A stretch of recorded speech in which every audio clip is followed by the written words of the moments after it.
Alright, so I have a 2006 Dodge Ram 2500 series 5.9 Cummins diesel. It wouldn't start, so I wasn't getting power to the starter. So I thought it was the starter that was gone.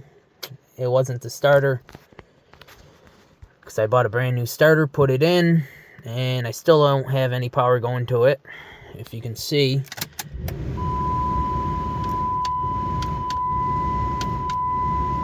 turn the key, no clicking. So I open up the hood afterwards, and I'm listening to the relay. The relay clicks very faintly. So what I did is, here, let me go out and show you.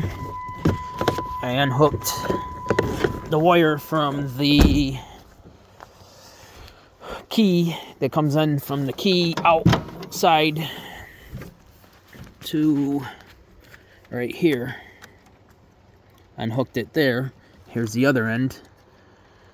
So I just put a wire in here and hook it to the positive. Let me turn the key back on. There's the key. So I'm just bypassing. That's all you gotta do. Here, let me see if I can find somehow to hold this so you guys can see. Hold on one second. I'll do this and then I'll give it back to you so you can see it. What I did. Just put the wire in there. Take the other end.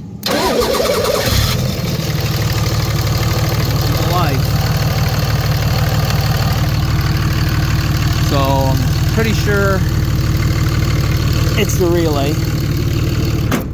And supposedly these relays are not replaceable. So if that's the case, I'm gonna have to just go buy the relay and cut and splice it in. Alright, well, I hope this helps somebody.